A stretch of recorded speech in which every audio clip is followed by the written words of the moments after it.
Ebisa for da mo asese mo fidie ne da so da United Television na ene Friday ye bebo mpunu mo ba bebiti nansana no happy birthday in advance to Jeffrey Delayao Agbenu family of ABL nyame ya domo a birthday banti happy birthday in advance from your children and your wife Lydia Oforiwa and happy birthday in advance to Honorable Obiamwa MP Ekwapem South and Deputy Minister Local Government from Kofigo. And then happy birthday to Margaret Labi of Suhum Christ Baptist Church. God bless your new age from Jesse of UTV Eastern Region.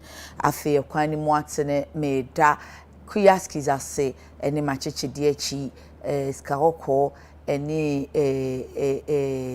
muse blue no so mempeni di mrana bibiri yes skahoko ni bibiri ahosu ya wapamo ahye me fefefe enti me kanfo kuyaski sama se eya na onso wako no wasiesie ho ama kama saa friend 020 836 4729 020 836 4729 Kaiso Wakraha ACP State Junction and Instagram so ye Kuyaskis na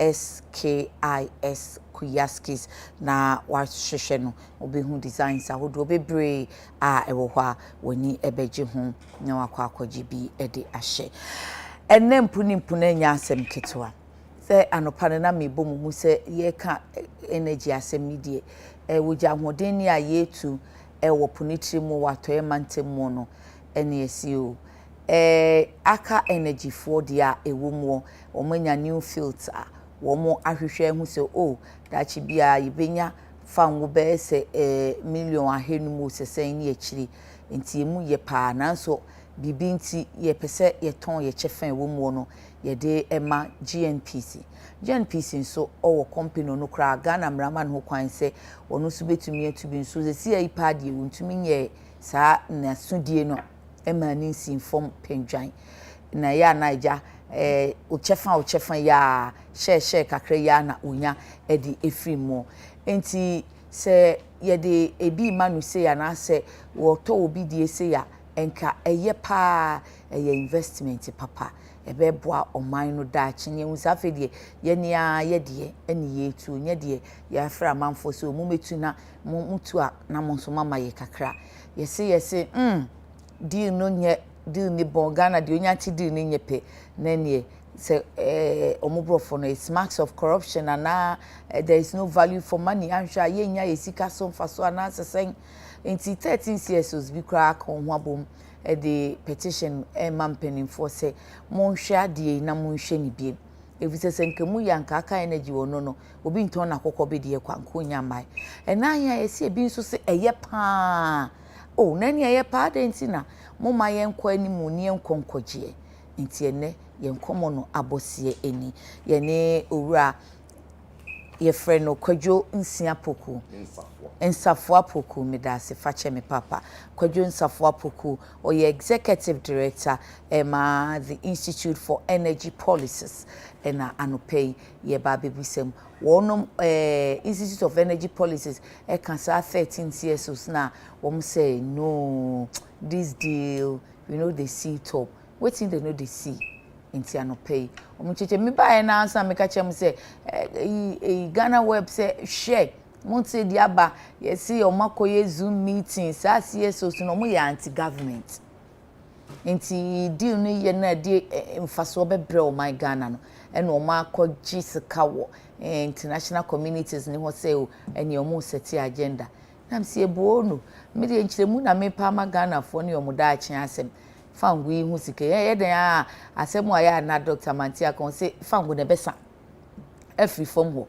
nti edian ne ye beka se da ache ye nya fangu no de enchiri mamu so mu chefa ye digya mo eni nti na we the agenda setting ye de me to know this top but ye bebo nkomo and beautifully or say ni nyina ye beka ho asem they have nothing to hide ejaboku gisem kabo mo hyphenated and Okay. And friend me Kojo Nsafuah. Kojo Nsafuah and Kojo Poku. Kojo Poku to be a hoda than Nsafuah, there's a unique name. And see a Nsafuah.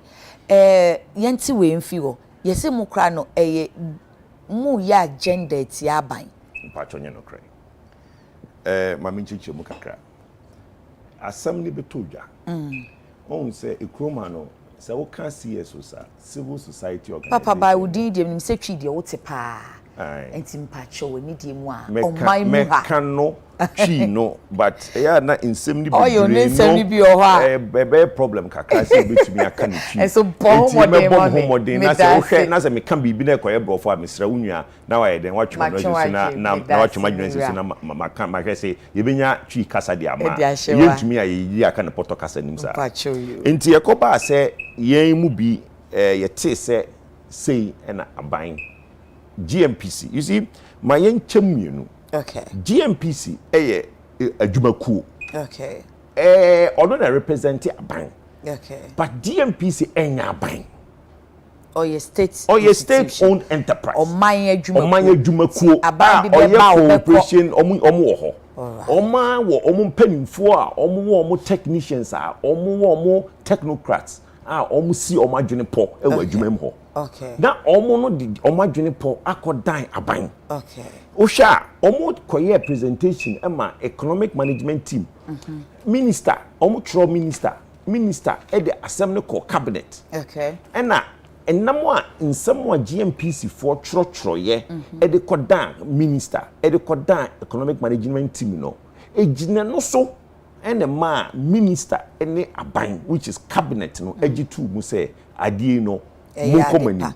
Okay, so let's do it this way. Mamenfa agenda setting no yemfa nwa ho enye sa ma for belusi track. Now yenko back to nkomo na hyase the agenda setting no metimi abisa won finfin yemfa ne sei said ye be you a mame na wo tifie o hwe se na de ya hin na odi akopie hu nkomo na ni so no Edian na koso ye oil fields or okay mama takrade ye ohwe ye poso okay which is baby ye nya ye fango efria ya chichem plot okay enti company from anoniba adwuma ni ko from anoniba na o say oh me pese me wo misika me pese me be ye adwuma na me tu fango wo epoase a ya chichem plot no ne akọ yes oh ene ye plot we ye de mawo fa usika ene wa hoden ebeye okay ne de mawa na GMPC or representing Ghana government no wajimu chefa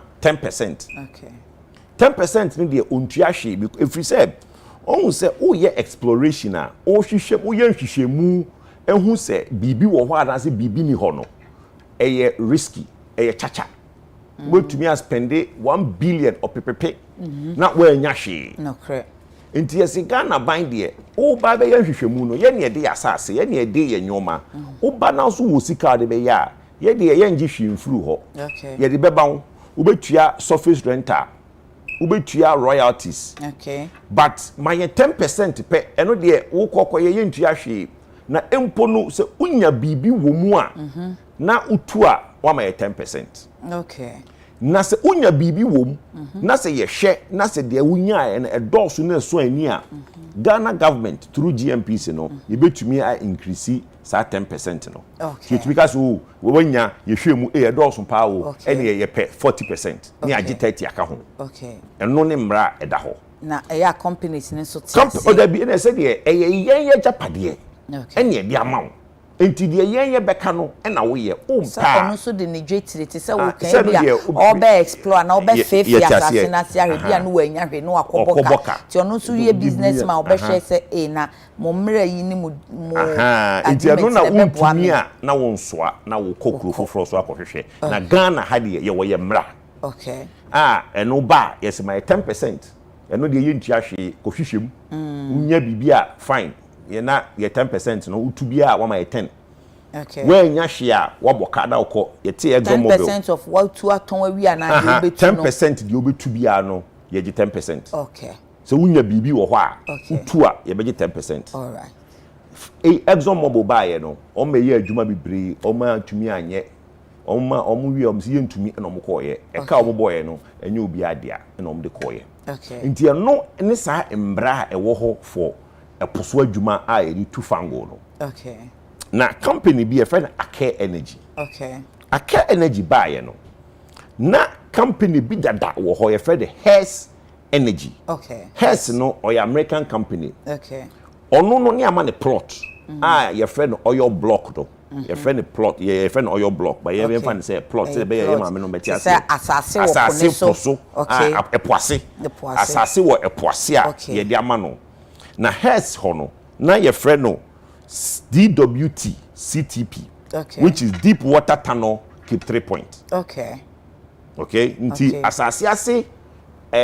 plotter ye de ama Hess no Hess was so omo ye adwuma etu well eye hwehwemu bebre na hwehwemu no wo ya ye fe bi drilling also tu form te say wo ye borehole no na we so benya nsu ana say unya no de utu a we so benya fango a okay omo tu sa borehole no sa well no omo tu sa 7 okay omo nya fango well no abura omo tu abura 7 okay ana omunya hu sa ha fango wa ha okay utu fango no tu abura 7 ni wie na so fango wo ha broni si da bi e wo se wo ye hwehwemu biem e kire se fango na onya ye no wo betumi atwe abasoro okay fango no wo esu se wo hu na e wo se wo sa ko hwehwemu na ato ne kyen okay nti no akohwe ye hwehwemu nti hu ne kyen so ebia ye hu se opepepe beebiensa ene wo fom ho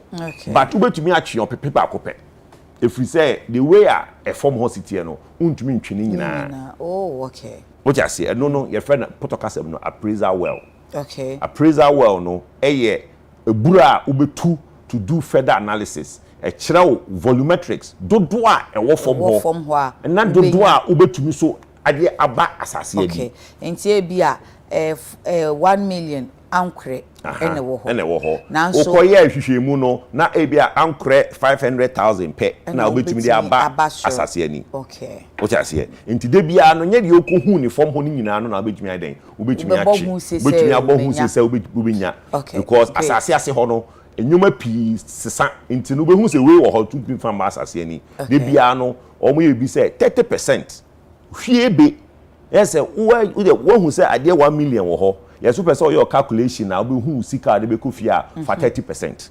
Oh. Enti se wafa 1 million no. Yes hwie be che se wo koye no wanye hwie kra no wetum the 30% abasa se ani. Enti no na o de aye wo calculation. E bia wetum the 50 aba, wetum the 60 aba, but no je se ukoho ekoye ansa na wahu so de be ba na ntumi famba. Enti se wo ye nkonta de a broni say be careful. The risk no one process ya manambroso into for 30% here. Okay. Into back to Hess. Keep 3 points. Keep 3 points. Deep water tunnel. Oma yendwuma ni nyina omutru pepensu bi no mse ye de ya ho ode nso. Yentumi nya adwuma ibiem ye pese ye ko. Na Ake Energy ebe to 50%. Into Kafrao. Sabre na Hess fo aye adru hin. Oma tu abura 7. Okay. Aye nhwehwemu abura no so aka ho atu wells na wo se omo ede yes appraisal wells no omo tutu ni nyina just the next step no what you call plan of development POD. Okay. Eno no ye den. Eno no ye unse oba ye ma contract baako which is petroleum agreement. Okay. Petroleum agreement na sa contract no for you to do nhwehwemu. So ye nhwehwemu no na se unhu bibia na wa ye wo plan of development the car will be bow the fangon beba epoani car will be bow the machines better so ho will be FPSO will be way tank out ba be si ho ankra will be gum enyoma be ni nyina no a will be tumi the oil no aba poani akoton no udi ni nyina e was a plan of POD ni mu okay na odi abre minister energy minister emra no ema energy minister ho kwan ohwe also we there o ya Ghana benya value for money because twene ho said sika na nipa no all cost spended on this oil na buy poani no obetia free oil sika nim ansa na wo Ghana yenya ye de enti o se ye hwe se nipa no onko hu se e bi a 1 million wo ho na 1 million no or the multiply cost a 65 or say okay 65 million me de 60 million na betumi akotu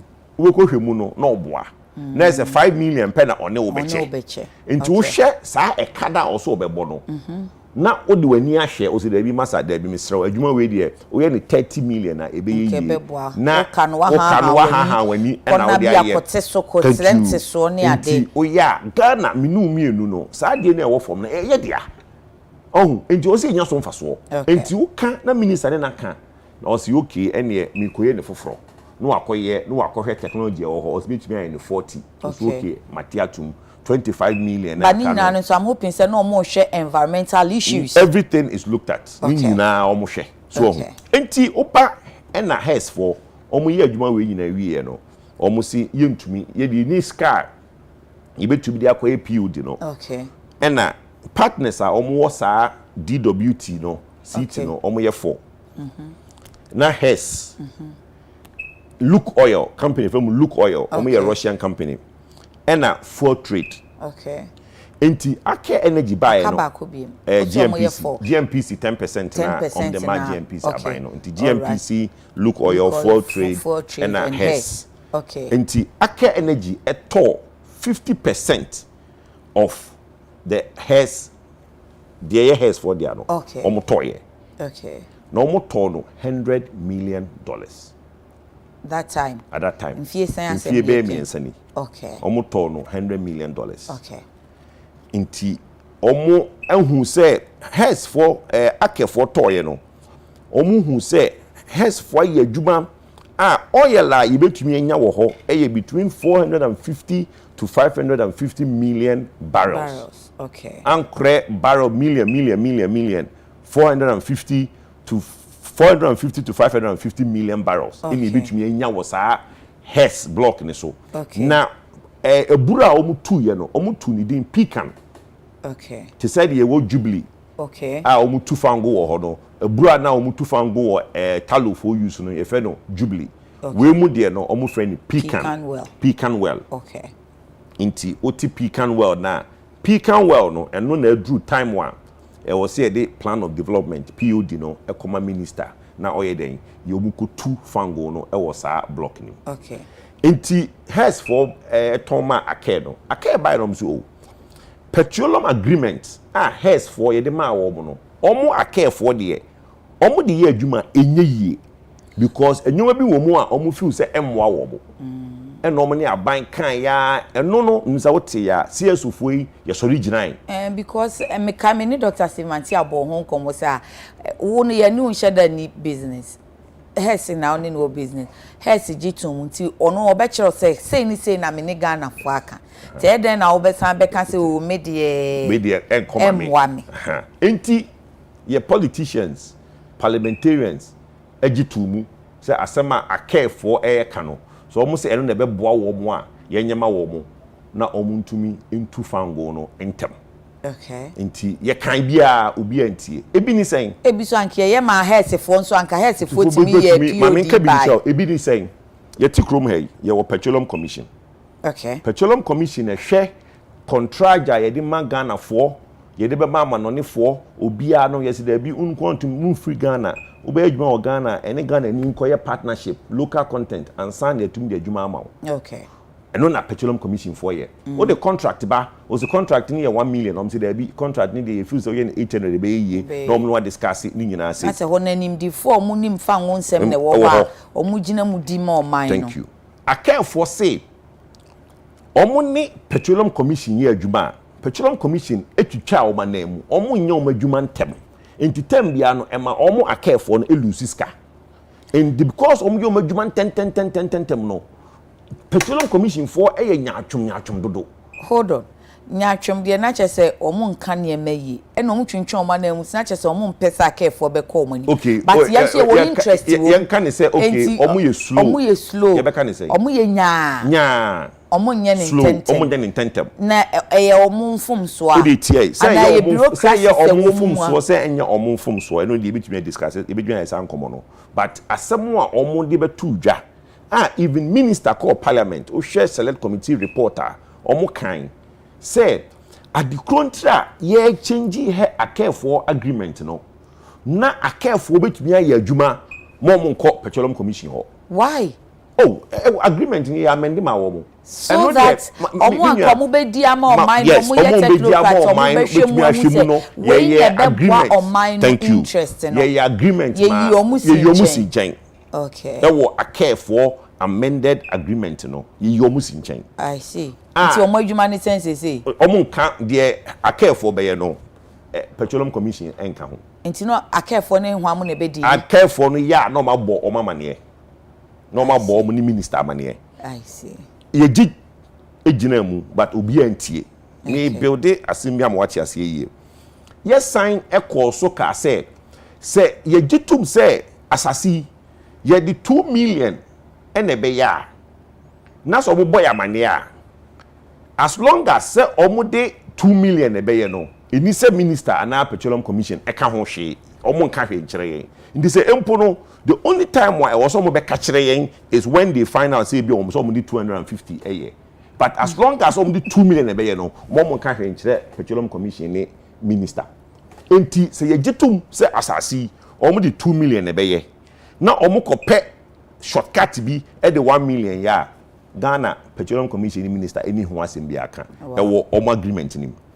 Ye sign efa kwan bi so e ma omo companies a omo do mbeba subsidiaries nyina no saa enyoma na eni so omo petroleum commission no omo ye exempted no ni nyina no omo tumi de ma wo omo companies be 6 tax omo ntua bi health national health omo ntua bi VAT omo ntua ni nyina e wa agreement nim e de ma care for say monko ye pese oyenya fan go ntentem enti no ye ye da ma monko ye omaya na corona bae after covid je betia you see there be a care for say omo a person omo the new plan of development eba eno ye tie the first omo the buy na omo koma FPSO contract bi no no kra no so mu change no because omo feel say now after covid no o the FPSO kese ya enyi ye also FPSO ni ye floating power badge eno na esi shipper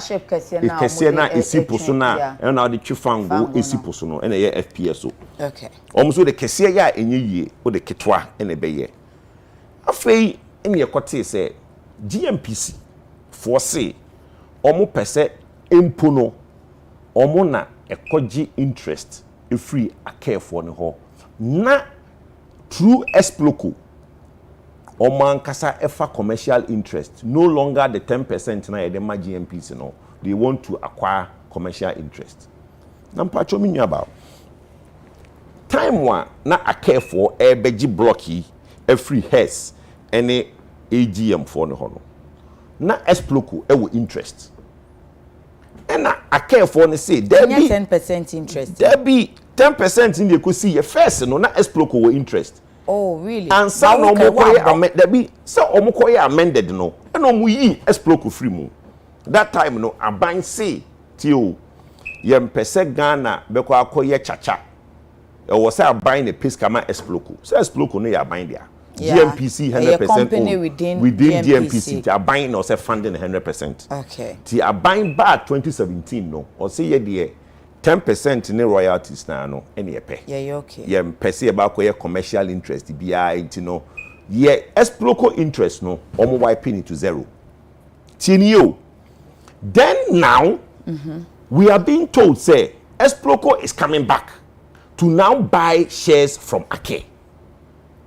I had a confusion with batwen you. Tama okay kan omo be hu sa keep 3 points Tano Basin sa particular you know o kan hesifo no o kan fuel trade no o kan look for no and o kan say GMPC 10%. So you didn't talk about any okay Exploko. So no Exploko no the other ones the blocks name you know your SDWT and DWT TCP no. SDWT no AGM and no mean count one. Okay, but Exploko for shares are never SDWT mono it was zeroed. What you say? AGM block no. Now M say has Exploko or say 15 as a 24% something. I can't remember the number, but omu free ho.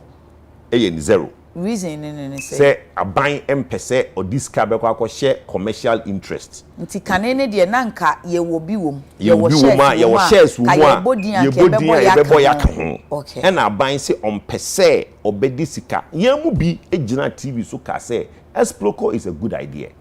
Inti mema aban en zero in the AGM block. Okay. Say there be yeah, focus. Aban pese obekwa akoto chacha. But now omahu and omusie ye. Mami yensan kwaje back. Inti na osi ye nchichiro matie fo ntiase. So inti ye sorry ya. You say aban say GMPC for akoka kire aban say. Ye free bibi energy transition. Energy transition no wo mre a ye ho no meba ho. What you say? Enu nti no Exxon Mobil ko amanone oil crude or fangu adwuma no ase gu nti no GMPC fofiu say o man kasa ankoye Exploko adwuma na daachi bi no Ghana enya ahoden a se obi akwa yen ade be ye adwuma. Okay. Ye mu bi ye kan asem no time one no mo pese o mu zero Exploko no ye ka asem ma mo nye.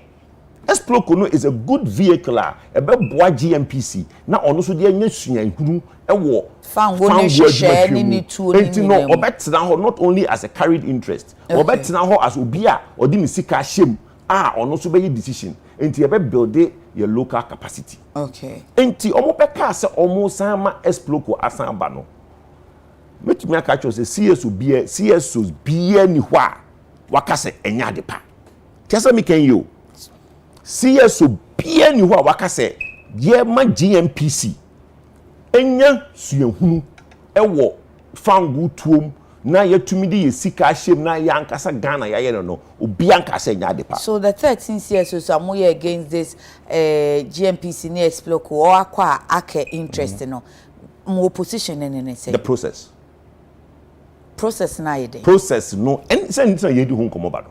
So it's the process. One, let's look at the valuation. Okay?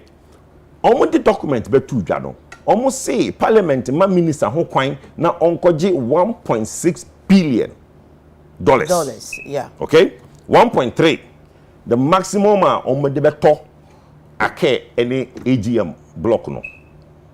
Na 350 almost the Pecan phase 1. Pecan bura na omatu no. O de fango no be ba asase ni a Ghana Exploko no obe 350 of ne share. Enti ye kwa yanim no GMPC Ghana buying through Exploko no ye see ye pese ye to 37% free care for no ho. Okay. Na care for na keep 10%. Okay. Na 3% akofo trade ho. Okay. Tini yo. Okay. Na AGM block no which is SDWT no. AGM for no which is the care for na no only AGM no. Ye to 70% free ho. Na care for no only 10%. Okay?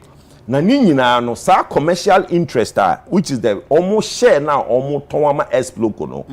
Yemma minister kwan na ono omunko negotiate na eka no embro 1.3 billion.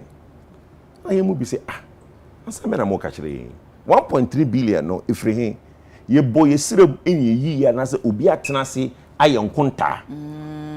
Uti ase because ye no 1.3 na dan na ekikemu because ye no bi no ye nim the numbers. My dear, me a businessman. O ma me 1.3 billion I will leverage it to do an asset of 4 billion. E krom ha any Africa pe and na wan hwe ye na koma politician bi 1.3 billion or do akota dia 800 million. Inti ye no bi no ye freeze look ye mbokoko. Yen ka se mema ye nye die ye no. Okay. Nti mo concern ni se eye na nso mo fa POD ne mra nya na POD no. There be valuation no of valuation na ye to account for shares no. Okay. Eye different from POD. Now who POD do no that valuation? Why na be valuation na me who say anyway na be koma ma na do 1.3 billion. GMPC for no wo mo valuation. Na no mo ko fa company be Lambert Energy. Ono so evaluation. Eno de nam say any GMPC for aiding kuta no. Last week Friday, a Zoom meeting between the CSOs and Lambert. Okay. And no there, I'm told you Yes, you know they are mekase anti-Ghana. Dear obi kodi ne ho nkomo de abeto just say anti-Ghana. Yenya anti-Ghana. Ye pegana ye. Enti ma menche obi mu valuation, Okay. Ake Energy. Owned by two groups. Okay. Ake AS, Norwegian company, which is listed in the Norwegian Stock Exchange. Okay. Omu oni Ake Energy, omu oni 50.8%. Okay. And there's a company called TLGAS. Omu so only 49.2%. Omu mienu ene only Ake Energy Ghana. Okay. Now, and now say Ake ASA.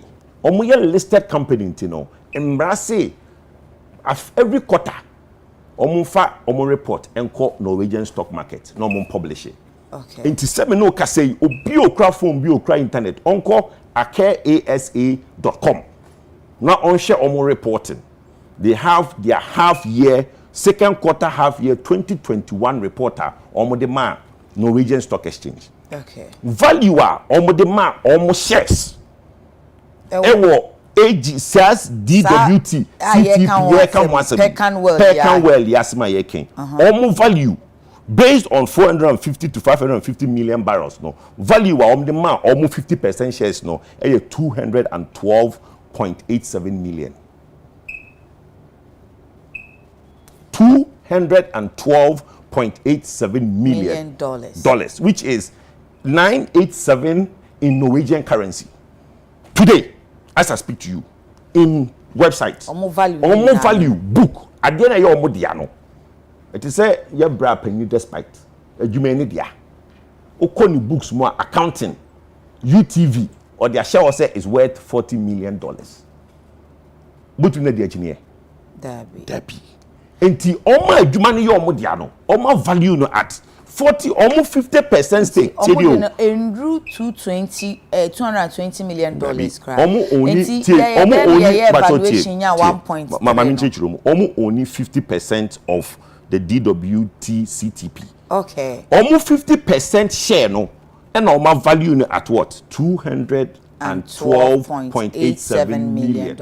Okay. So it tells you say the total value of that block is what?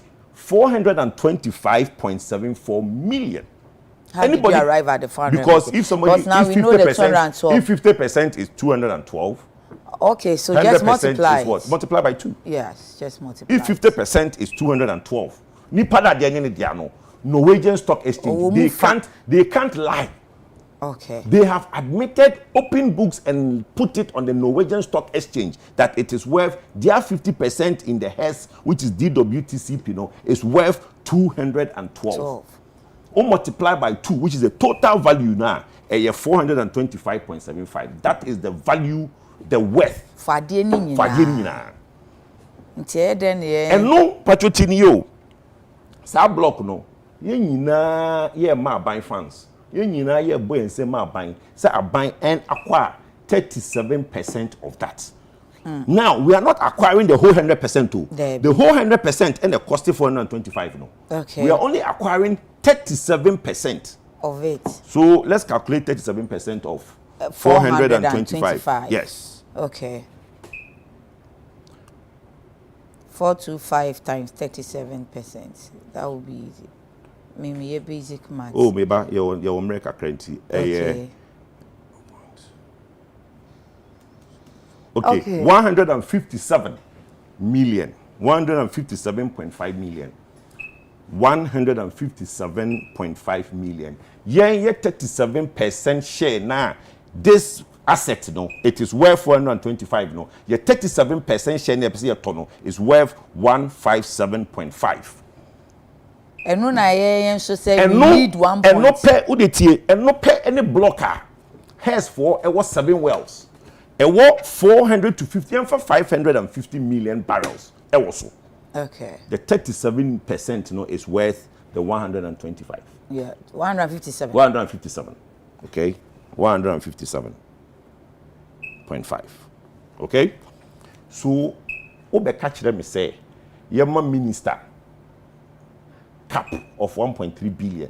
Of Ankutia shares a mobia. Sir, 1.3 billion no. When came at that calculation? The value of the asset. Now, at the contrary, meaning about many worker Hess block na sem na menko AGM ne so ne say Hess block no your friend DWTCP no and no ne blocker ya ye adwuma ni nyire wie ye hu oil almost finished ye the 325 million ko shemu a na ye two fango na in the next 4 or 5 years no Ghana will know how much we are getting. Now yam posse wo ho ne yanko SDWT which is the AGM. Okay. And no the water depth sa block no sa asase no insu ase no e wa chiri. Okay. And two free asase ani e kwa asase ase no e almost 3,000 meters. Okay. E ho no oma drill only one well. As against 7 here. Against 7 here. Okay. Sa ebura ba ko na oma drill wa ha no. Ye aprezi ye nye sa hwehwemu na wo sa wo ye ehu se ebetumi abasoro entumi masoro. Senkra ni ebenya wo ho. Okay. Now GMPC for na document e wa ha economic management team almost say the total contingent resources 717 million barrels confirmed. Enti say emu 550 for peak canal. That means less than 200 is for barrels and a for AGM, which is the 3,000 meter depth.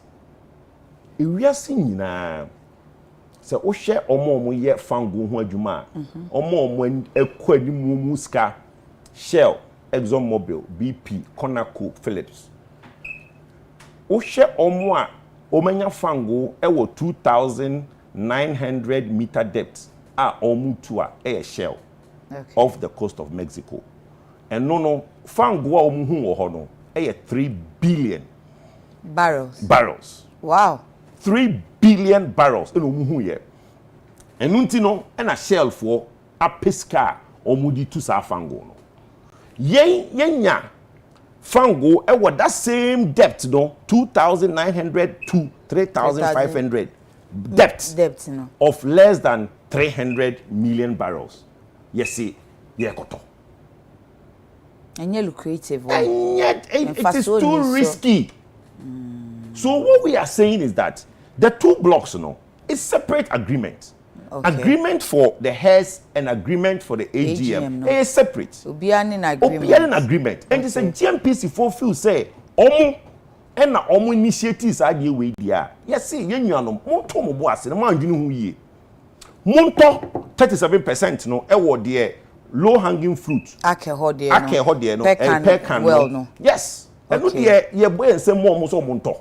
37%. And also cry no munye valuation here because we are aware say valuation no embro 157. But mo be den hu say omo valuation na ebia there is something you may not know, especially GMPC National Petroleum Commission for ya seti wo mo si nchen ke bi so mo no mbe hu akase no this so one ma men kan se mi tro ade bi wo ho e wo ne bo media me se me ton. Okay. Usu meto. Okay. Usu meto ni say me books mono ebia the value no 157. Okay. But be the margin be kan ho be the mfaso e be kan ho because media e na wo so ope. The ye kan say ade a yenim say e 157 no or the mfaso kan ho kra sen a e bedru sen. The man ye problem ni say the minute oba ye be ka say ministers should be given 1.3 billion hand to negotiate. We said there's a problem. Ebi wo mu dodo. We are talking about millions. Now you dey adenoko billions. Na faso or 50% at 100 million. Right now it is worth 15 something. Which is 37%. No, it's worth more. Until your turn 100 million or added value is now worth 2 or 100 million. Now it's worth 212. Okay, what make it what added value? What added value? What I say? 80 him say, oh, kase oh metal free ho 300 million, be 350. Oh, yes, okay, say bia like a crabby wo say bia and also bia. But na mun kase mfaso nti na edija. Mfaso nti na edija na make kase mfaso nti na edija but like a crab wo mto nyahwe. Lie na ye den. Oh, say na bia ways and means. Ways and means here day. Ways and means okay Ghana na just say simple. But me they make on a lighter note. They make out. Yeah, me too. They say a thief for tiase. Say CSOs no, ye anti Ghana. yeah anti edidi ehun hia. Because mo feel say there is too it's marks of corruption. No, I wouldn't say that. I wouldn't say it's marks of corruption. Suspect. Well, we don't know what we don't suspect anything. We are saying say the numbers they have is wrong. But say ye ne oma ye interaction. Ya ye Zoom conference. Inti omo hwe fango na ewo hodo. And the fango na ewo hodo are multiply by the value of oil at a lengthy period and find say oh nipa no say ebia fango boy is $65. Yeah, well, 500 million barrels. What the bomwa is value at 2.something billion. In Tinipan also or ton 1 million gram a year. Yento. Tie fango adwuma yenye sa. Jubilee. Na ayebia no akefo no. Sign wo mo su state say wo mo ton aman sa. So wo mo de wo mo ton aman yan. Omo de omo nka se o kan GMPs for document a. Omo se akefo nka so omo ton. GMPs for na eye proposal. The GMPC no your proposal. Our problem is not with Ake. Ake is a beautiful company. They are in Ghana to invest. They are doing their work. And so GMPC. Now Kobo she say send na menya wo so. Kojo mu a. Na okoto tomatoes a. Ubetumi akọ tomatoes a okojo mu no. Okoye ma me tomatoes no. Biaka say o ma me bi one tomato say for 10 cedis. Okos ma me tomato 50 cedis. What be that? Obi catch us ma me tomatoes 10 cedis a. Udru house ma me mama 8 cedis. Because a buyer wants to buy less, a seller, person or tony baby, your toy the person sent to a jump, and if you're at a bracano, be or toy the piano, that's the valuation problem. Let's move on to the next one, which is the operatorship. Okay. We'll share page 25 of GMPC for another document. The command EMT. Which is Economic Management Team. Okay. Almost say, ye pesa Ghana e fan into my pefra.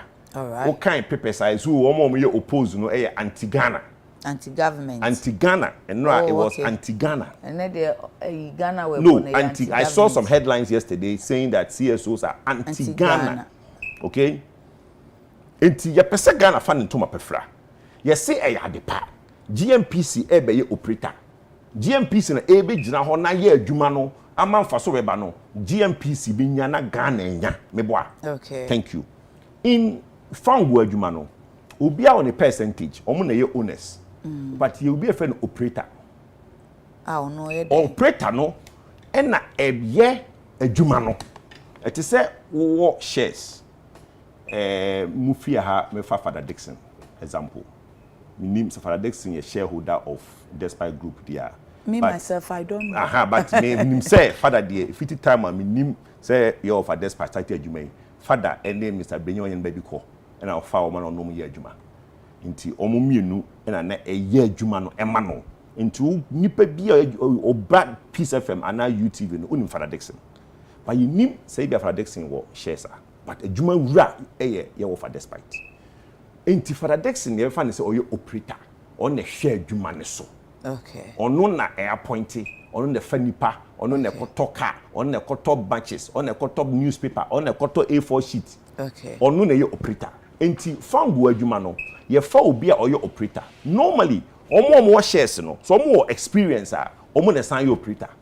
But so omo shares no, obi a ni sa experience na, omo say de yanko fa company foforo, na ono na embe operate ma yen. Okay. The operator no is paid a certain percentage for the worker or be no. Okay. Omo no any determine why the contract be no. Omo dey determine sika ye be spend e wo adwuma so. Obviously omo dey be ba a very big JMC, Joint Management Committee. Okay. Operator no dey na accounts be ba. Or the Joint Management Committee na Joint Management Committee ne approve ya. Na operator na den wa call. All the way to me after say we knew about Brahma more contract. No amount contract 10 billion. Oh experience, we need experience not the amount. Joint operator no makes those technical decisions, not the shareholders. We knew about the yeah. Thank you. Enti and no na you see GMPC for you were 10% ni 15%, but you per se yes so you co near be operator. So they be experience in operating a block. Not that you be no some on phone in our kwa ye be then. yebenya ahoden ani nimdeɛ ede aye. Now operatorship no GMPC onye bi dada won Exploko is not doing that. No.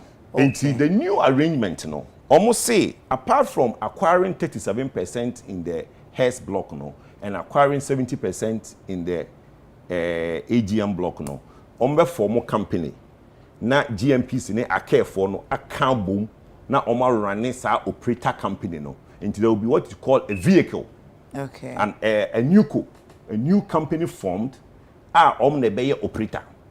I see. Enti say yen Ghana for ye de sika kwahye adwuma mu asempa yesu GMPC enkoye operator asempa mami ncho bibi ye de krata akoto economic management team no ye say form a joint operator company. GMPC 40%, Ake 60%.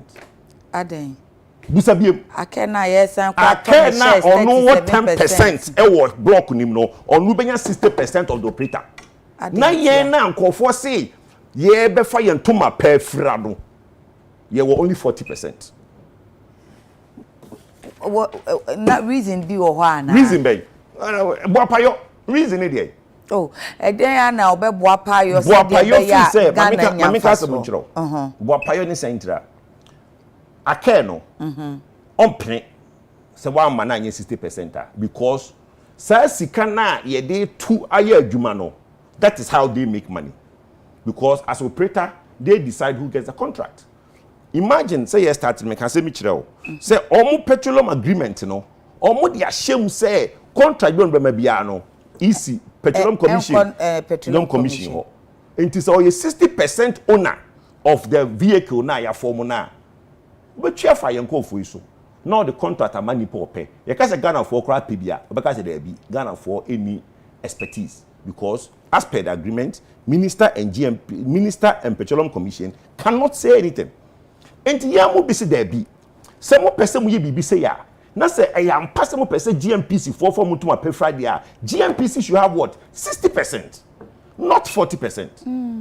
It makes sense. Thank you. Because onu na ni jetire wo mu ne so. Also, Ake is only 10%, but he should be for 60% of the operatorship. Why? What do you think? And then the GMPC. CSO. Rebio. Say where the document here that hey. GMPC for so na eyo proposal omo de e. Enti then the bema my such proposal. Enti no say ye kekansem we num bia. We are not anti-Ghana. We are not anti-government. Obia, you see, your kasa be say you can't be Catholic than the Pope. Me ti hey, obia ndo abayin semi. Enti se bia me kan asem bia sika bia ye bi kohyem ye wo enwanu momugu patam ohwe kwabre ohwe baabi bibre wa Asante region omu hia mpuntuo omu nya kohwe ye nkwan e wo kwabre ya kwan e wo kwabre kohwe nyoma e koso wo kwabre a ye nya obi aba ne nkama ye na ye pe $20 million esi market ye nyan enti mama obi emenye na dwen se ye ye kasa no ye anti-government and I say ye anti-Ghana.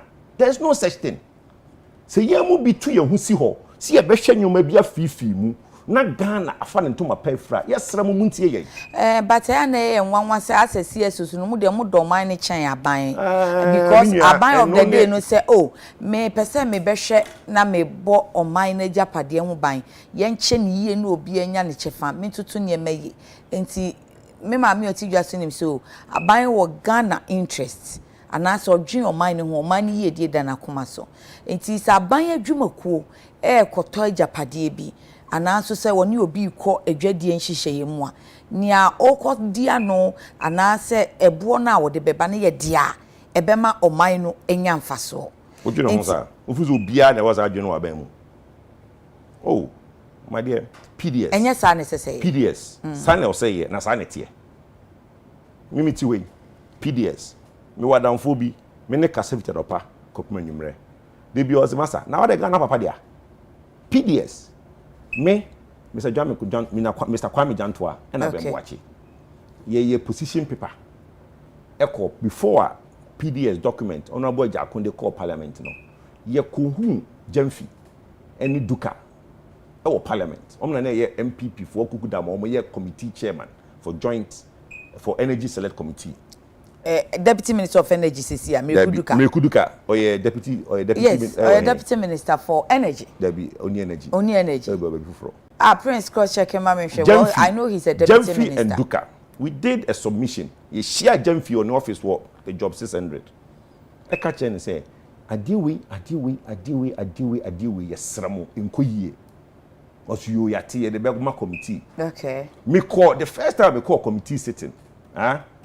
Ye consider PDS. Yeah, and on your MPBM or Dr. Sibe Yeboah and chairman of finance committee. Okay, man. Now, until when the joint committee initiate finance and energy share, or not the senior member. Oh, Duka, or Ascenso deputy. Okay. Yes. Housing. Housing. Thank you. Yeah, the presentation ma omo. Me kwat na ho na me tie committee no deliberation. Engage minister, engage ECG for no. Madam, me sorry me be fie no. Na me catch them me nua say PDS India fee ibegu. Lands.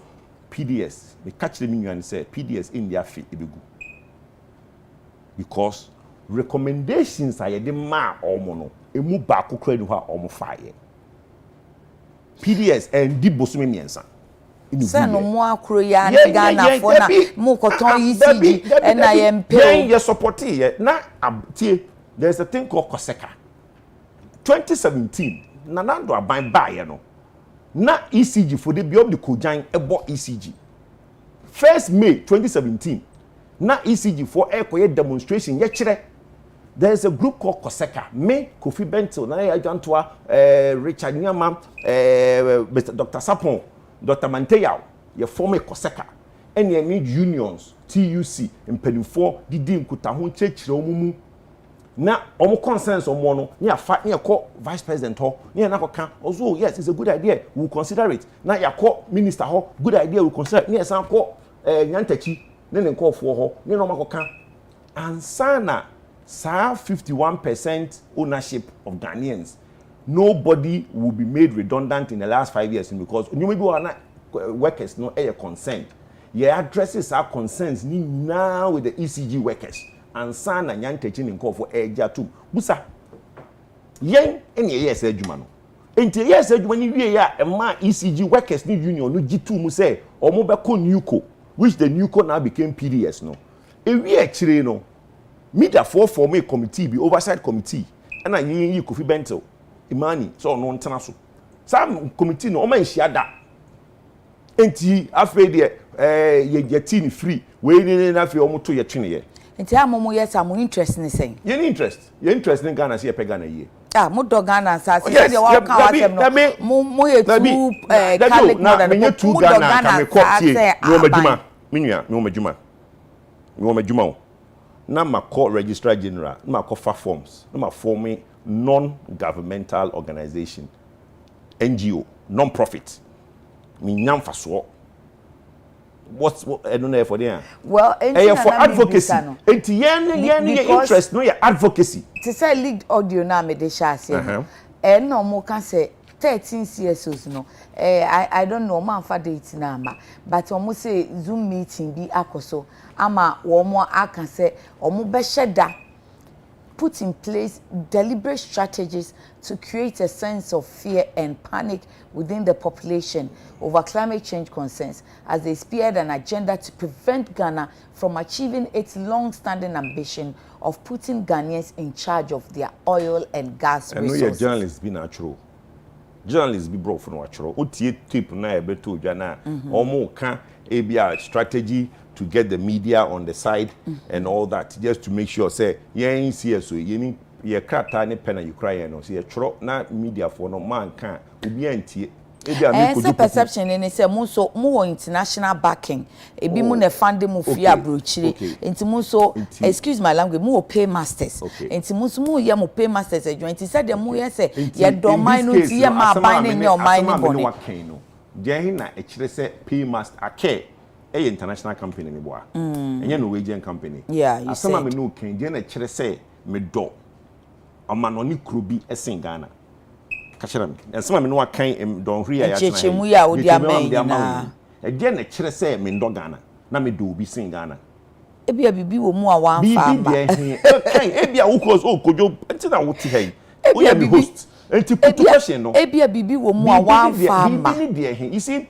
yen nyina no ye ekuo different even the Koseka make kan asem within Koseka there was disagreements. But there is always disagreement. He said, "I will say." Always disagreements. Want to say, or more, especially Dr. Mantia on Crawford, and I sent him a message when to me and responded. Now me beside what is going on because I said for once or no extractive industry no or yet chairman wo musisi am refi no mu full name no.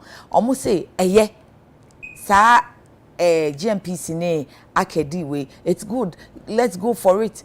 And so ni nuanum CSO so aka ne say debi and to say abeka say o yenka say nye but process no ne ni nye ho omo de maintain so omo ka process asem all they are saying is ye no ye ne ho na ekasa ye ne GMPC ene aban na ekasa na po ye minua me wo problem a me ka wa bodwam me friend na po ofun so aka che no na minister but no be me ka wa bodwam enti anya bia na come enti wo ndo na po nse me wo ndo aban nse me ondo ekuro no enseme enti no mama yemfa nya obitie CSOs no edoso mentumi nka se obi atrim krogin minim obi atrim but oma minim omo am no mudi nkomo de de bia no yehia edi nkomo ASEP IES dankana mo Kopek Imani Dr. Manteya.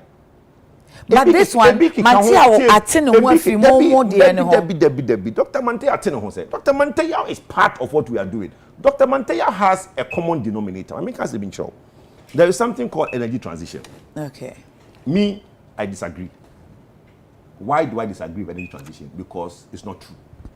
Energy transition is like middle income 2020. What is okay? Ghana to attain middle income 2020. First in the 90s no Vision 2020. Thank you, Vision 2020. Okay. In the 90s, every minister gets up to make a speech. The first paragraph has Vision 2020. Yeah. And then you're 2021. What has happened? So now we are talking about Ghana beyond A. Those are just rhetoric. Mami can't say much. What is energy transition? That document here, the command EMT no. Okay. It contradicts itself on 2 pages. Mami can't say much. Fango. Osha amanone. Yes, zero carbon. Way into the fango. Adjuma ebe perform world global warming is anyomano. Meboa. Yeah. Ye from OECD. OECD, Organization for Economic Cooperation and Development. Almost 38 countries.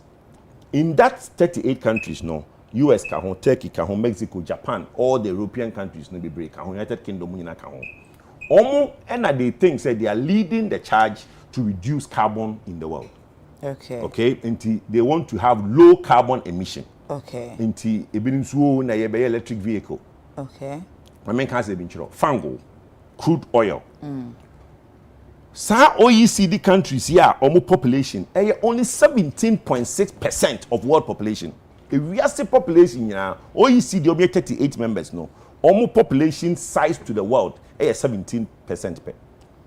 Almost so almost two fangwa, almost 30% and on road use. What is on road use? And almost diesel and petrol. Okay. Only 30% of the extractive from crude oil is used for on-road use. Into because say, fango, ebo form because electric fuel. Yeah. I didn't say no correct. Electric fuel, electric car, electric vehicle. Oh yeah, and then the car we use it. 40% extractive metal, aluminium, nyoma sa ewo car mu. Into a heavier. Electric vehicle is lighter. To make a car, to me a car, amana lighter no. You feel we polymer. Okay? Polymer are petrochemical extractives. Akunya otisui let that nyoma ni nyina no ene be bre dem ha, nyoma be bre wa ha from polymer. Okay. From the petrochemical industry. Now, all that comes from where? Crude oil. Okay. Into electric vehicle now, must say air doors no. 65% of electric vehicle is from polymers.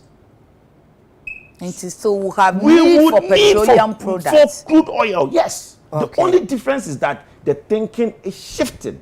Maybe there will be less of the lighter products, which is the methane and then the what goes into petrol and diesel. Because Mati said Dr. Simanti Akra no make reference so every be a coal between but and coal UK ABC coal plant. Yes. In this document they said that there will be technology it is a shifting. We are shifting from what we know to the unknown. Into you see we are say Nsafuah from Baswa that was be Ghana ye pese ye hu energy transition nana eba ye no or say petrochemical industry. Where is it? We need to do the petrochemical industry because that is where the world other products, no? That is where the world is going. Look, aviation. Are you telling me it's a plane into BM? Shipping. Are you telling me it's a human free China Magana BM? What are they going to put in the ships? What are they going to put in the planes and BM? Okay. What I say? In road, there are no quasi usage, no. And na yet so. Thank you. 30% of that. Yemra back to okay any GMPs. Who feel say GMPC only Ghana interest? I'm not saying that. You see, na the ochasa only interest ochasa. Eje na chichia. But Chani be honoma glaringly won't say anything yet onimu no onima but onim say oh obi was just 10%. Na so ye conform operator na ya ka chene say on for 60%. Ono oti adwuma na say enim adwuma ni mu nkru to sem ne baby anutu ni na ta hyehye no na obeka say auntie still on for 60%. On cancer, you see, in some people, but Sansu, you starting EMTG to starting a good debit. Almost call EMT and a cabinet and parliament say, almost coin, no more negotiation. Yen starting negotiation, no. And people say, that then yen starting negotiation, that's years for money abre. Yeah. But the point is that mean Chinese negotiation, you answer Macasa. Debbie. See, they may can say, they might but some negotiation. Now, what documents are they going? Say, a cab EMT, Economic Management Team, Parliament, team. So, okay, go ahead. And documents. Your presentation of my EMT. So it gives us an idea of their thinking. My dream who's saying a GMPC for air journey. Because core Economic Management Team is the biggest thinking body of this country. Into ma kwa can say me akere wo mo ye hu say answer no maka akere wo no ye betumi aponchi host wo betumi hu say ansem wo nye true do okay enti anu nti no na ye worry money abre amokasa na nye bi omukọ ye presentation ma EMT no what was the outcome EMT can say EMT ma omu go ahead say omu nkoye but I don't know say omu ma ye e bi say call parliament omu ko pay 1.3 cap parliament there bi munye na 1.1 but empo no mo koye agreement na mo fambre parliament na parliament in film. What I say. But gradually they are getting to these documents. Yes, but your problem is say a valuation of 157 million does not need the minister to have a cap of 1 billion. It doesn't. That is especially on a block. Yes, and I esododo. Enti anye bia CSO so mo concern enye da bia na mo betina media mu. Ye muni GMPC muni ministry kita anebia muni ministry no ne GMPC akasa fasade on say Jack mahwe mwade ye ni GMPC aye meeting e wo Zoom ye consensus intino valuation report no Lambert Energy omoko form panyini last week Friday or you Zoom emaye what you say nsem bi mu Yemu been your questions. You beside you do unsigned, you do so no was not satisfactory, some satisfactory. Any catch the GMPC for say. It is evaluation Lambert for meeting no almost justify sa 1.3 they justified it, yes, but some of us had things say the $65 used is too high. Okay. Because if you are talking about energy transition and you believe in energy transition and things say no crese fango adwuma no be ye basa dia $65 is too high. Enti mpo na me kota de ni mpo de I will use 30 no and me break because that one where we be lose. Thank you because adwuma na ye kwaye no 30 na ye break even $30 per barrel is our break even. It is anything more than 30, and I will use 30. Okay. And see them, I'm teaching. And EMT for no, any for night meeting, Lambert for night Zoom, CSOs. Okay. Your request is say your per se any GMPC for so tenacity because questions need be or why now your per se nya intiasie more if free GMPC for her and your Lambert for her. Into omo promise yes say omo ebe consultation within their omo organization no mama your data ibe to me GMPC for Asia. Okay. And see hopefully mo be share GMPC for. Yes, share GMPC, you be share ministry, I care for you no more kasa. You see everybody means well. Media for no, and I am a sensation. You maybe money say. Hey, all of a sudden media for. Yeah, there. Oh, Mona and San Moka can you? Oh, now because most of them don't crata. Oh, and anti-Ghana, anti-government. Why? It's not true. Oh, because a month short, no more canas will be a church anymore. In some brain, no bones, what cancer. Yeah, no, now which but they be a minion about my friend, like a veteran teacher, as anymore. What you for? I'm grateful, say. Mama me kwan ma chiche ma chire watiefo watiefo betumi aka say a branti waka sama minnim ama mehu but anko tie radio bia e wo Kumase pasa wasa ana abono a obeda tie ase ho so mo be ka no mo say bi o maka say CSO for no mo mpene because time bia no be say ye benya ye fango so mfa so ade ne ya ne ye tie ye company fango so company na mo ko to company no mo ko 40%. Company now must say ebe fire ntuma perfra na GMPC Ghana mo kwaji 40%. Nti ye mu bi e hono de ye me wan nti way forward ne se mo committee wan because na kwaka we mu se mo say way forward ne say the me kan ye no minister enimia o wa sopam ye ne kasa otie. Okay. Akefo no e wa sopam ye no mo kasa o mutie. GMPC for we are hoping say o mo wa sopam ye no mo kasa o betie. Parliament o mo wa sopam ye no mo kasa o mutie.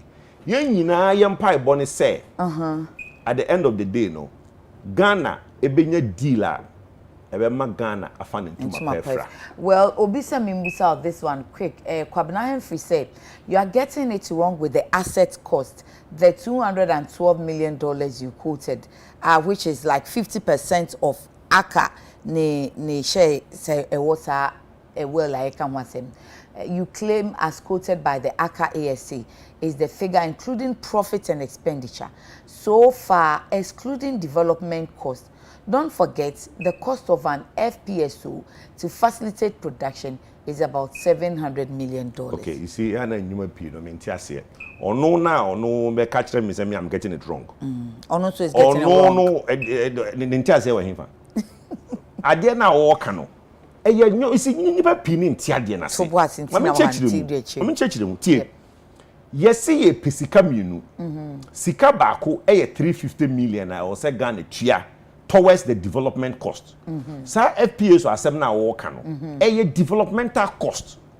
Ye problem, I can 213 no, a Sika, ye de ma a care for free. It is a maba. Me say, me your opinion, Mr. Osei, despite. UTV, despite group of companies, me person me thought 30%. Or say me valuation for despite 90 million. And this all person thought 30% mami 30 million. And no one sem na ye can. Any developmental cost. So FPOs are saying no dey ban no. It just as it doesn't come in. That is where for our 37% stake in the block, we are to pay 350 million. Nobody is arguing about that one. Okay. Okay. What we are talking about is the share, the equity acquisition. Waje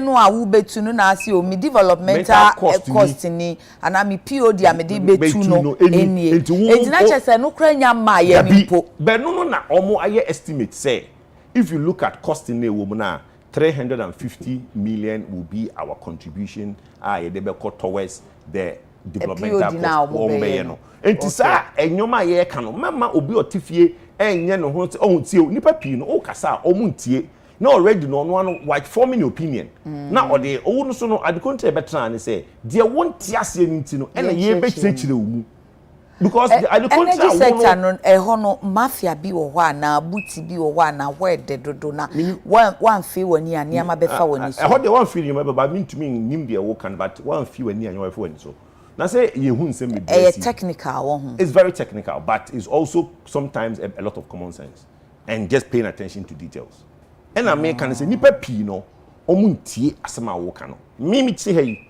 makan documents bebre me ni GMPC for atenase aye presentation yeah atenase aye evaluation ya atenase aye me a business look I sit on the board of an investment bank I sit on the board of an insurance company and I have an oil and gas company enti I understand some of these things 360 degrees enti ya na ye kasa ebini munye omagiri mu nda ho kakra no muntie de ye ka na na nya no kre na wonim de wo ka why would I get up in the morning and come and tell Ghanaians any lies? But so there nye intro. But why will Aban so be bibi and GMPC? Me can say Aban ti the me can say. But GMPC Aban yes, but documenta omodi omonsa ahye no. E na menu ye ka ho asem. Say obi e 10% of a blocker. Does that person have 60% of operatorship? No. If you think that the GMPC here say enka Petroleum Commission elders who and na kiedi amu wo mu ahwe mu a enka wo betimi aye better deal and they could have employed hands for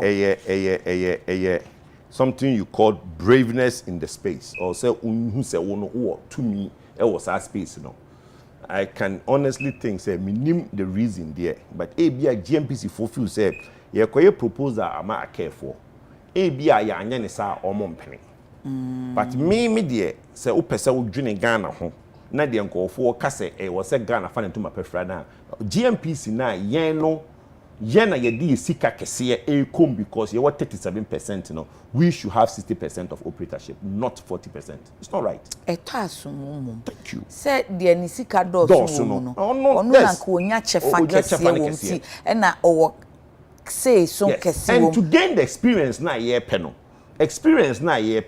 say you far majority staker we will be an underdog. That vehicle no be hwehwe no de amaye because na no be bro so because you come boardroom or 40% or 60% or 40%. Okay. And now Musa CSOC mo next line of action is saying engagement obi anko ye mo ne ho am ne be say engagement GMPC you say make any GMPC wo engagement any ministry wo engagement any ministry any energy select committee honorable attention ye nua panyini ye ne be chance ne akasa we are engaging. I have called out say NDC for so omom form no matudwa na you hu almost stand enye time bia we are against something and I say we be kana bontin so mu feel say e the partner aban ye na mo me kana mo so mo supporters no ehun say ade aban enti na manone no ye fe be bipartisan policy enti say ade aban ye say magye atum na mo feel say e the partner be boy ya mo meka na mo so mo chitafo no enter na na achi amanone de ombeye but Ghana de omo nti na ye num bi ne ye ka say we should learn ye nsua because enye time bia mo ye against something and am obi betudwa. Okay mo engagement am ne GMPC ebeye no e de be na beye o key points a obeka kire GMPC yeah key point evaluation no one and at the law enumpo de say ye nua panyini any parliament for atiase say the amended petroleum agreement de ma ake no e wo say sign amend biem inti nyoma bi ewu mu a akefo ye ma omo no o say reverse no na ombeti ansa na ya akwa de ye kwa akwa na omo beti asesa akefo no na omo 50% any yes agreement ne ma omo a favor omo okay ontumi nya agreement mo be favor no na you say ono 10% now enyoma na ewu mu no favor no but any e bia nka wa akwa awie no ena obeka se de ono o akwa fi hese ho a obeka che se wom se meji fi hese fo ho nanso weni meet me mu nye no ka yeso ya gi 37% ni wia na aka che se ake se si a won so agreement dada no ane no wo ho no ye ntumi no nye ni sa se ono ne beka se ngien sa ya ban agreement no aban ne de ma tinya care intina care no je no ne aban be kan ya na meka say yenso ya je 37 na wi no ansan ye beje no adentina ansan ye beje no obeti ase okay so ti So case on penny changes no. Now okoto 37 na. That means petroleum agreement na or no heavy in favor na na de be adwuma. So say ni nyaka negotiation no. Enye e bia enu nti na ema GNPC for years ansusuye we no. Operatorship no outside the petroleum agreement. Oh, I see. Petroleum agreement no and a definition oko first part of their definition one you operator one the contractee one you we 18 no omo de be hihye mu yen ye kushia GNPC any ministry for na yen ye proposal ni say one e will see a change mmara no e wo petroleum agreement mu no Yeni a care for them. There be a care the parliament ye ma a care for no. Okay. You will be or to say the one to me and call a petroleum commission to me make na o see Ephraim minister o see ebona mane to me can be o see Ephraim ni nyina na ye ne te say du bia ye ni bi no. Okay. Because E9 ne total for no. Omo the petroleum commission omo ko. Okay. What I say 18 no say yen Ghana for e sika e be hyemu dia.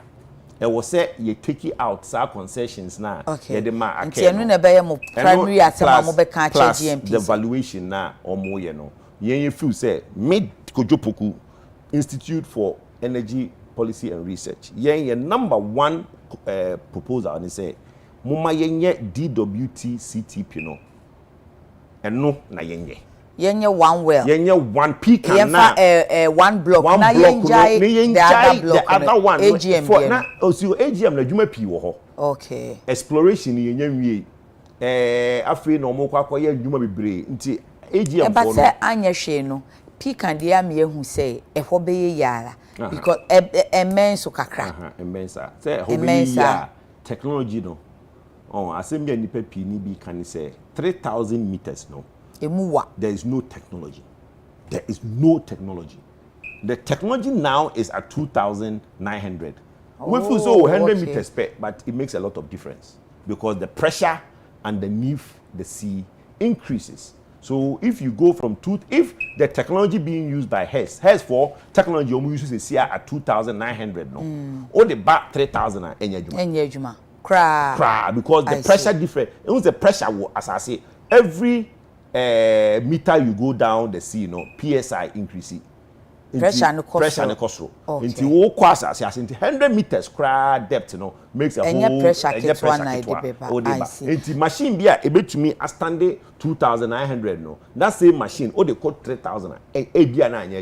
Na se ukoshia parliament select committee for na and so again the be mo focus and ansem you need no na mo de na no parliament for no say ye no ye nyam rese bedwafo okay ye can be they my advice okay what you say so omo antie na omo koso koye de ombeye na omo de koto emrase bedwafo animu a parliamentary select committee for no wo ekwan tumi ni hye omo nsa say we ye beye we ye beye enti bibia ye ni GNPC for beka no any ministry beka no oma tumi ni hye wo nsa say omo tumi di pen take cancel FT e de icon ho no any embassy bedwafo enti omo na wo say ye tumi hye omo den ne omo information no omo beye adwuma o so omo de ye okay enka that was na sorry kwabna free assign abba.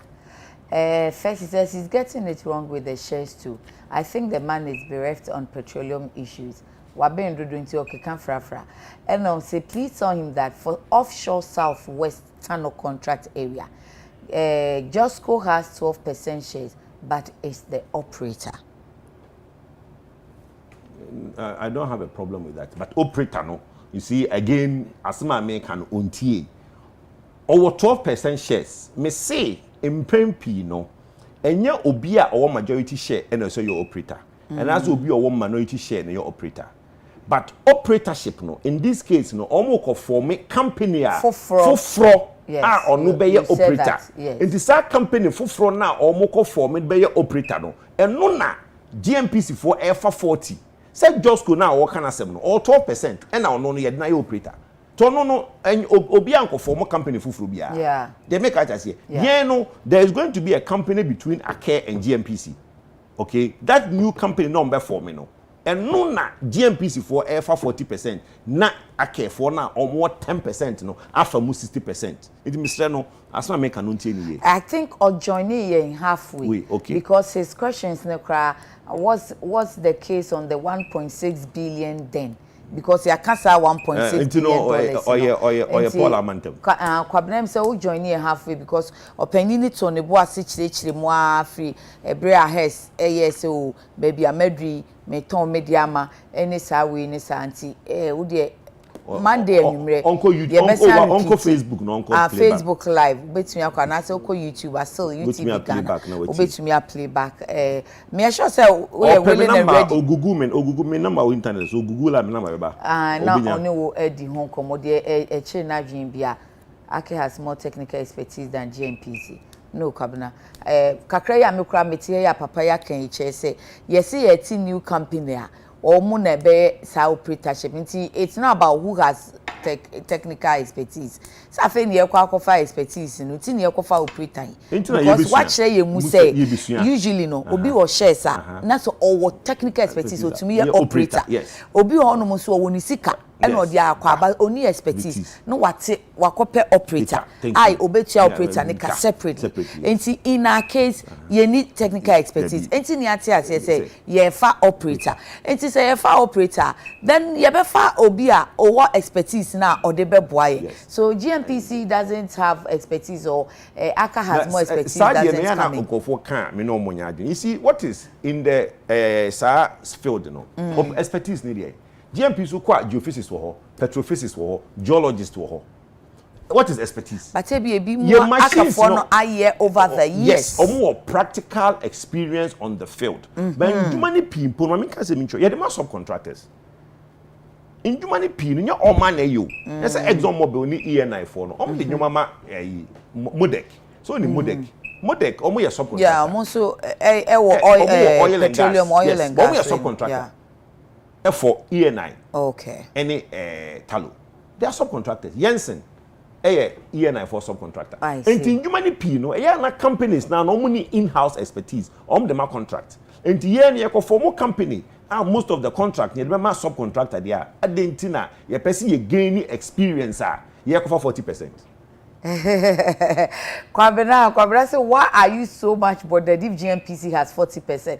Because if Aka has 60%, then they will have more say from his Kwabena. Why are they pa? Unto man komona e kama so time ninti. Enti Kwabena mesrel e was say komo yedi ni say rubo se besia ba enti YouTube kobo playback no Monday enyumen so ebo 9 na empuni mpu e be repeat na Kotie bim na fe sign fabra audio pekura send the mama I'll make sure I get to him now on fa san cheche mu no nyina mai because anytime I be friend bia why crowd say obedom aboaye na yate ase nti omanfo na che say fango no ho nsem no me akura ne mako school pa enye easy ma bidet dia aka no die ya ye ne kajebi mo amonhwe na openia na ye ne bon komo no owura Kojo Nsafuah Poku oye executive director Institute for Energy Policies and Research and ye ne di nkomo ede afa ye fango block na ebura ye se adwumakuo baako enye se omo se omo kokora but ye hwe ye no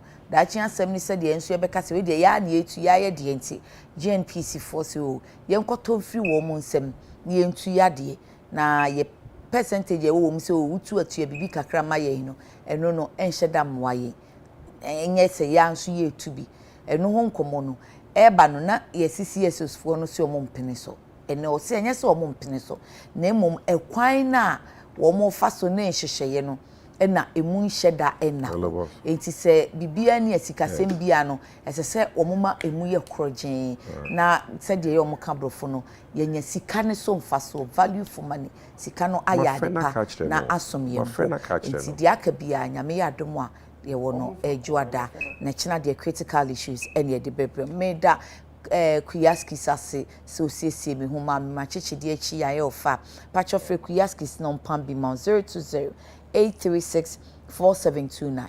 020-836-4729 Obepambi ama ododo midin edi yakrama opani yedase mesme da masipa pacho yakrama